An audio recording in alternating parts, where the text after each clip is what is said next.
За сайн байцгаана уу. Өрийн тэнгэр подкастыг сонсож суугаа танд энэ өдрийн энэ орой мэндийг хүргье.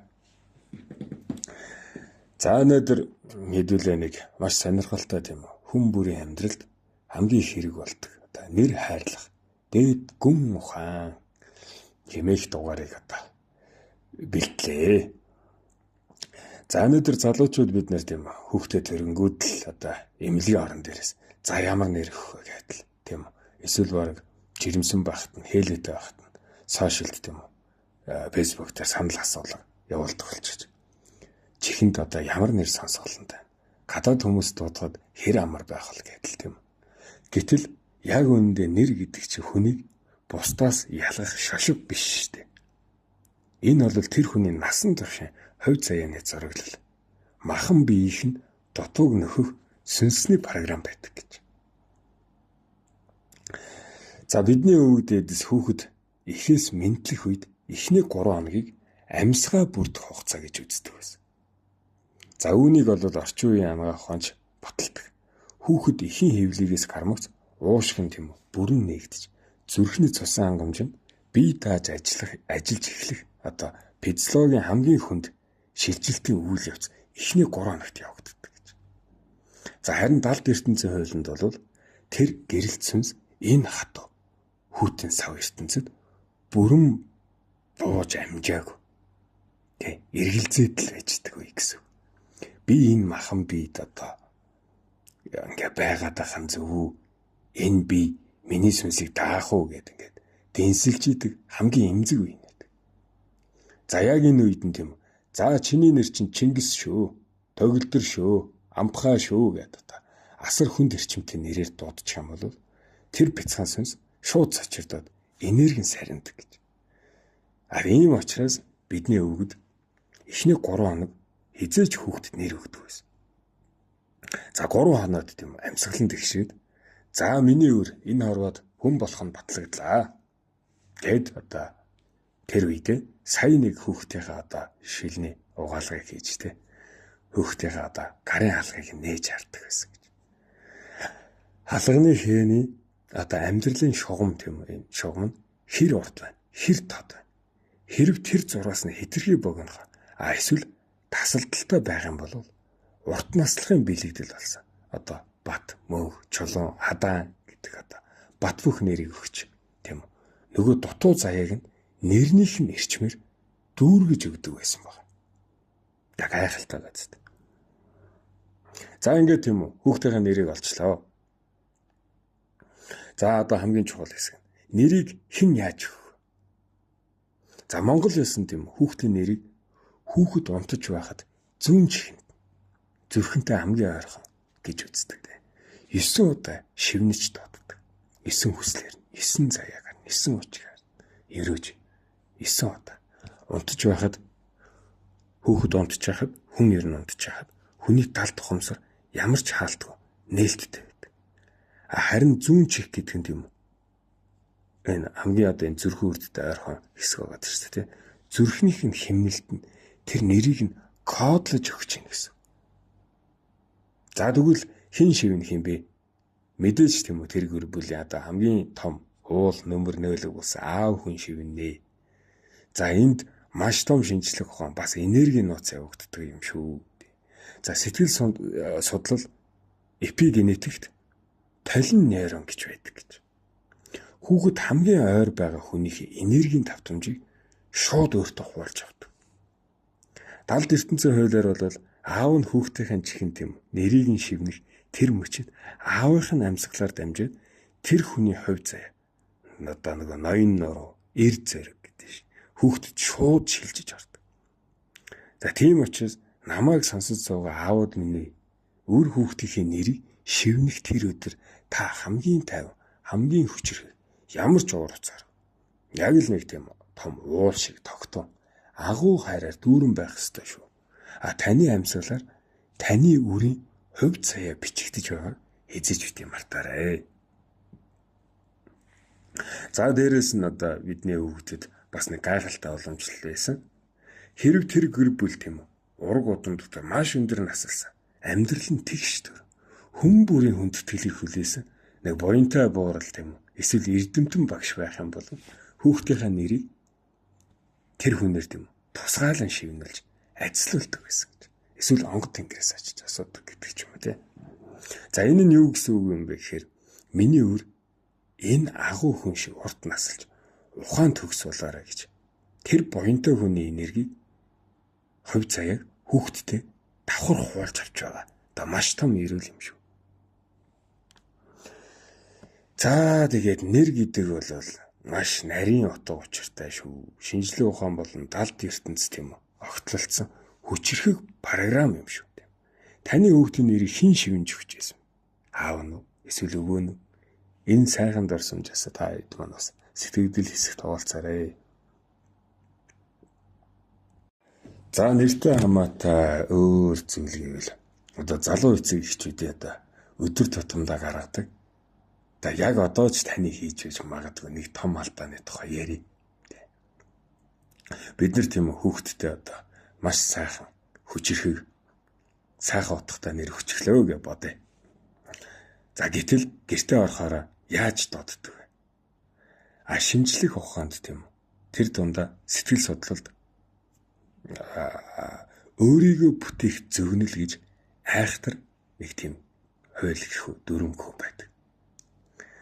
Та хүнийг байнга ухаантай гэж додвол тархин тэр үгэнд дасан зохицож ухаантай болдог. Харин бүтгэхгүй тэнэг гэдэг байгаа юм бол тархин тэр дэлгөөнийг хүлээж аваад үнэхээр л бүтлгүй болдог. Тийм хууль та. Гэтэл тийм үү бид нар хүүхдэд хайрлж чинь хөөрдөж чинь гэд энэ хуулийг өөрсдөө ангараар устгах чигдэг. Жишээ нь одоо та хүүхдтэй Сэргэлэн гэдэг нэр өгчөөд гэртээ оронгуудаа мангар бацаана гэж дууддаггүй.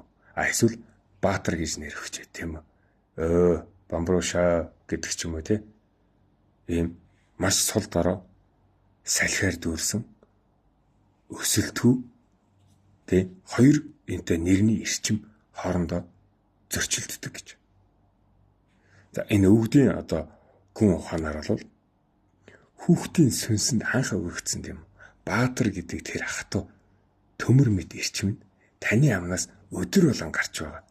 Тэр одоо бамбрууша гэдэг сул эсвэл бөмбөлөө гэдэг ийм сул хомигдмал эрчимтэй бол өдөр болгон мөргөлднө.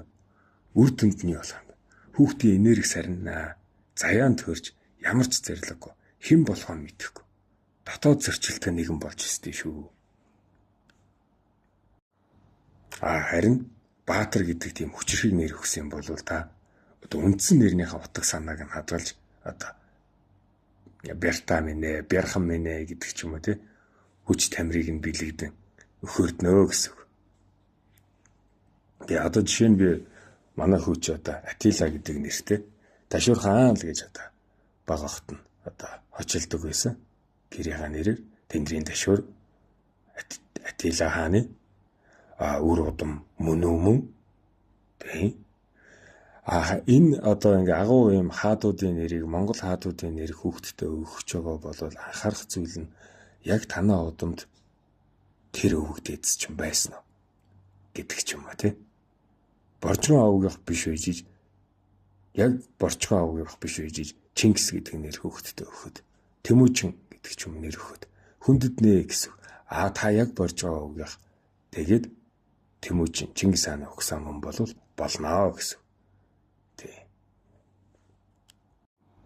За бас хүүхдийн сүнс 3 нас хүртлээр энэ дэлхийд итвэгэнд бүрэн оёгдож одоо дэнсээ олж амжааг өөрийгөө хамгаалах энергийн бамбаа буюу одоо энэ гэрлэн бүрхүүлээр үүсгээгүй маш эмзэг байдаг.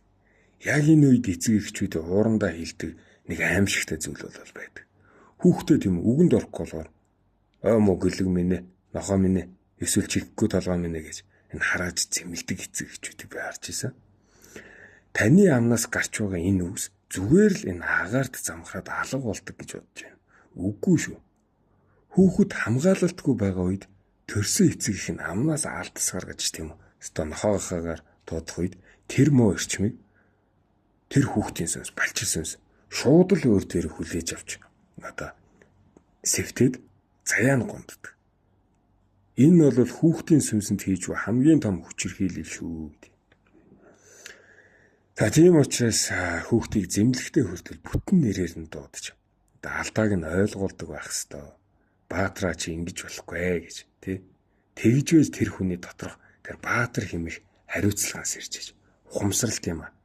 Харин хүүхдээ тийм үү хайрлаж инхрийлэх үедээ л тэр гоё өхөөдөл нэрээр нь дууддаг нарийн ухаан байдгийг шүү гэж. За тэгвэл тийм үү эсэргээр бидний өвгдүүд өвөөмэ яагаад хүүхдтэй нэргүй энэ биш тэр биш хүн биш муу нохоо гэх мэт нэр өгдөг байсан юм. Орчин үеийн бид нар сонсохоор бараг л хүүхдээ гадуурхсан мунхаг үйлдэл шиг санагддээ шүү дээ. Гэтэл тийм үү тэд биднээс хэд дахин илүү энэ далд ертөнцийн хуулийг мэддэг байсан юм байна. Заримдаа тийм үү энэ хорвоод маш сул дорой эмзэг тогтох хэсэг нь эргэлзээд эсвэл өмнө нь хүүхэд эндэж байсан айлын өрс мэдлэх юм бэ. Ийм сул дорой хүүхдэд шууд хүнд агуу нэр өгчих юм бол тэр нэрнийх нь хатуу эрчим махан биеийг нь дарж хувь тавилангийн шууд л хугасалдаг. Тэдний сүнс дээд тэнгэртэйгээ холбогдсон байдаг болохоор амьд үлдэхийн тулд тийм 3 нас хүртэл цээр нэр өгч муу нүд хар ирчмээс сүнсийг нь халахвчилж ноодог байсан шүү. Хүмүүс хүн бишээ нэргүй гэж дуудах тоолонд л тэр хүүхдэд ирж байсан ирэх гэж байсан өвчин зүйл муу нэр олон хүний донд сарниж хуваагдж алга болдог маш том хамгаалтын бамбаа байсан гэж.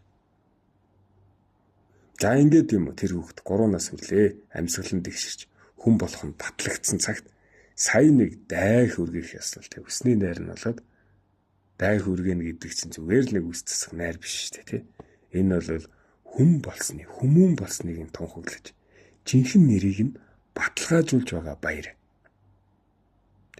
За онгодууд тийм өвгөд маань энэ үед амьдралд завьяагаа мэдэхгүй төөрөх юм бол амьд байгаад яах юм бэ? Хинээ мэдэхгүй хөгдрүүл хүмүүн байгаад яах юм бэ гэдээ сануулад жинхэнэ нэрийг нь цоллуулж дууддаг байсан. Ийм яс уламжлал байсан шүү. За тэгээ сонсогчид минь эцэг эхчүүд минь өнөөдөр та гэртээ хүүхдээ хэн гэж дуудсаныг бодоод үзээрэй. Та түүний сүнсний энергийг нь дэмжиж гин үү? Эсвэл устгаж гин үү? Уурандаа алдас гаргаж муу үгээр хараад зэмлж байсан бол өнөөдрөөс эхлээд яг одоо зогсоогоорой.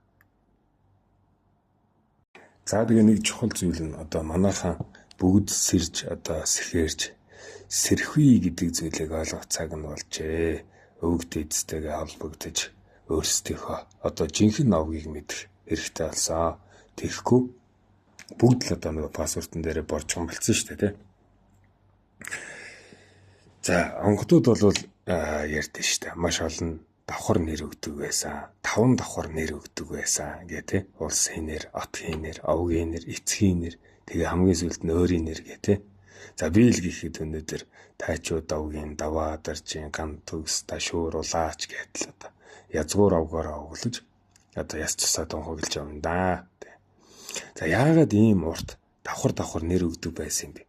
Зүгээр л сүртэй болох гээд биш шүү дээ, сүртэй харагдах гэдэг юм уу биш.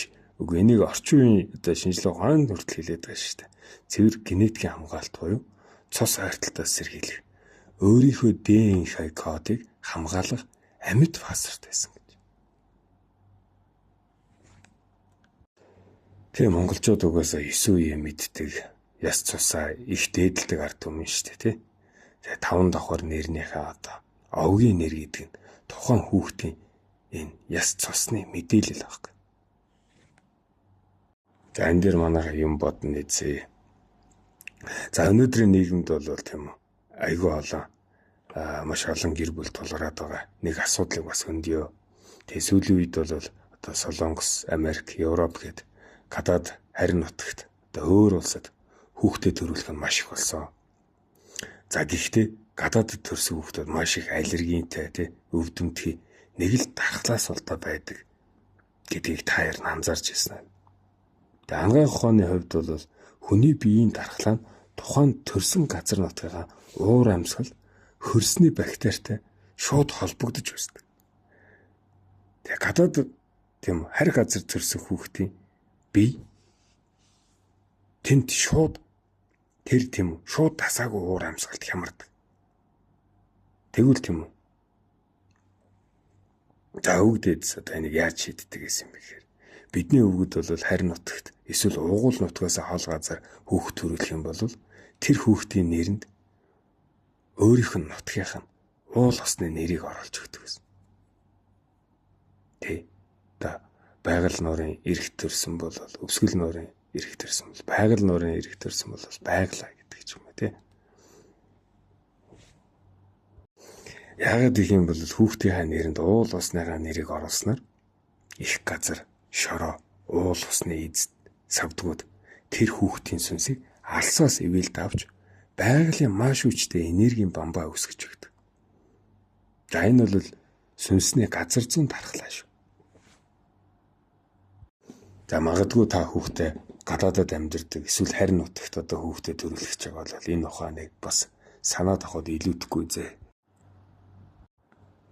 За бас ийм харшилдаг нэр өгсөн хүмүүс байгаад байдаг. Бид нар тийм хүүхдтэй хамгийн гоё нэр өгөх чинь, өстой гоё сүртэй нэр өгөх чинь гэ амтны нэрмэр шонхор, чон, барс гээл тэ. Булгаа гээл ингээл. Гэтэл амтны нэр өгөхдөө хүүхдийн төрсөн жилийг ерөөсө боддог. Жишээ нь юм уу туулаа жилтэй эсвэл холгон жилтэй хүүхдэд барс, чон, бөргөд гэх мэт одоо махчин амтны нэр өгч байдаг. ертөнцийн энерги хэмнэл гэдэг маш нарийн. Туулаа гэдэг зөөлөнтэй өргөмтгийн энергитэй сүнсэнд барс хэмээх асар тогшоо төрөнгийн амьтны эрчмийг өгчвөр тэр хүүхдийн дотоод хэм нь хоорондоо харшилдаж байнга сандарсан айдастай эсвэл өөртөө байхгүй хуурамч арин шин гаргаж хурамч зан гаргаж ядардаг. За мөн тийм үү гадаад нэр харь хэлний нэрс өгөх нь сүнсийг төрөгдүүлж их газар шорооноос нь тасалдаг гэж. Тиймээс нэр өгөх гэж байгаа бол энерги хэмнэл нь яг тохирох хэсгийг маш сайн дэнсэлж явах ёстой шүү дээ. Нэг чухал зүйл байгаа. Жирэмсэн багт нь их нэрээ ч юм уу те. Одоо аудитал би чиглэж илүүтэй ярьдээ шүү дээ. Ярих гээд байгаа дээ. Жирэмсэн байхдаа ихнэр чинь мэдэрчвэл та өөрөө мэдэрчвэл. За миний хүүхэд нэг ийм л сүнс ирэх гээд байна. Ийм л хүүхэд байх юм шиг байна. Нэрээ хилчиж болдог. Хүүхэд нэрээ зүүдэр ч юм уу, зөнгөөр ч юм уу хилчдэг. Яг тэр нэрийн л өгөх хэрэгтэй шүү. За энэ нэрээ хийжээд өндөрлөе дөө. За одоо намайг сонсож суугаа өсвөр насныхаа. За эсвэл 20 гарч яваа залуустай хандаж нэг зүйлийг одоо асууя. Танд аав ээжиж өгсөн нэр нэг л хүндтэйд эсвэл огт таалагдахгүй. Хүн таныг тэр нэрээр дуудахад дотор чинь нэг л сонирн болоод энэ ерөөсөө би биш ээ гэд бүтэн нэрээр чинь дуудахад түлхмэр санагддаг үе байдаг. Тийм учраас та тийм үү Facebook, Instagram дээр жинхэнэ нэрээ нууж өөр нэрээр эсвэл бүр ямар ч утгагүй гадаад үгээр өөрийгөө нэрлэлчихсэн сууж байна. Тэгээ аав ээжүүд үүнийг хараад энэ хүүхэд нэрээ голлоо. Буруу хүмүүжлэлтэй боллоо маш их буруутгадаг. Гэтэл далд ертөнцийн хууль болон сэтгэлзэн хувьд энэ нь буруудах зүйл огтхонч биш шүү. Тэгээ яагаад гэж хүн яагаад олон нэртэй байж болохгүй? Өвгөд 5 нэртэй байсан гэж штэ тий. Хэрв эцэг эхтэн танд багт чинь хитрхи хүндсэн эсвэл таны мөн чанарт огт тохирохгүй нэр өгчихсөн бол таны сүнс өсөж томрох тусмаа тэр нэрний эрчимтэй автоматар зөрчилдөж эхэлдэг. За үүнийг бид нэр алдрын зовлон гэдэг. Алдрын зовлон гэдэг. Таны дотоод мөн чанар тэр нэрийг минийх биш гэж төлөвлөж таны сүнс өөртөө тохирох зөв давтамжаа зөв эрчмээ хайж байна гэсэн. За энэ бол өөрийгөө хайх тийм байгалийн процесс шүү. Гэхдээ энд бас нэг том аюул байгаа. Та жинхэнэ нэрнээсээ цогтохдоо одоо сошиал ертөнцид өөрийгөө тийм гонигтай охин, broken, ганцаардсан чон, darkness гэх мэт одоо маш хар бараан эсвэл сул дараа үгсээр нэрлэлцдэг. Сонсоход нэг их дог юм шиг өмсөлөө. Яг үүндээ сошиал тэр хэдэн зуун мянган хүн таныг тэр утгагүй гонигтой хуурамч нэрээр дуудаад тааглах болгонд нь та өөрийнхөө сүнсний гэрлэн бамбайг устгаж байна гэсэн. Тэр муухай депрессд ирчмээр өөрийгөө өдөр бүр хоололдог. Тэгж дуудуулж яах юм. Ингэснээр та улмал ганцаардаад дотоод хүчээ алдсан шүү дээ. Өөрийгөө танихгүй хямралд онно шүү дээ. Тэгвэл яах вэ? За хэрв танд одоо төрөмөл нэр чинь таалагдахгүй бол та өнөөдөр өөрийгөө дахин бүтээх бүрэн хэрэгтэй. Бидний өвгүүд юм уу 7 нас хүрэхэд нь эсвэл 90 цент хүрэхэд нь хүүхдийнхээ жинхэнэ мөн чанарт нь тохируулж абжиг буюу хоёр дахь сүнсний нэрийг нь өгдөг гэсэн. Тэмт үг байдаг. За жишээнд юм уу 7 наснда айгуу тусч одоо хүүхэд болвол сайн хүү гэдэг ч юм уу. За миний жишээ бол нэг сонирн байх шиг байна. Тийм учраас өөртөө тэрийг зөнгөөрөө олоод нэрэндээ сэтгэл дундаар явдаг бол өөртөө тохирсон нэрийг олоорой. Тийм. Өөртөө одоо өөрийгөө таны энэ дотоод сэтгэлийг гэрэлтүүлдэг те танд хамгийн гоё энерги өгдөг тэр хүчний нэрээр солиорой. Солиорой биш олон нэртэй байж болно гэж. Тэр нэрээ тийм өөрийнхөө хоёр дахь алдар бамбаа болгооч. Таныг хүмүүс тийм тэр гоё хүчрэг нэрээр дуудах тусам таны доторх тэр гэрэлтсэн өөртөө итгэлтэй энерги сэрж эхлэх болно шүү дээ. За түр баяртай. Манайхаа нэрний талаар ярил маш их зүйл ярих гээд байна. За энэ байхад болох байхаа.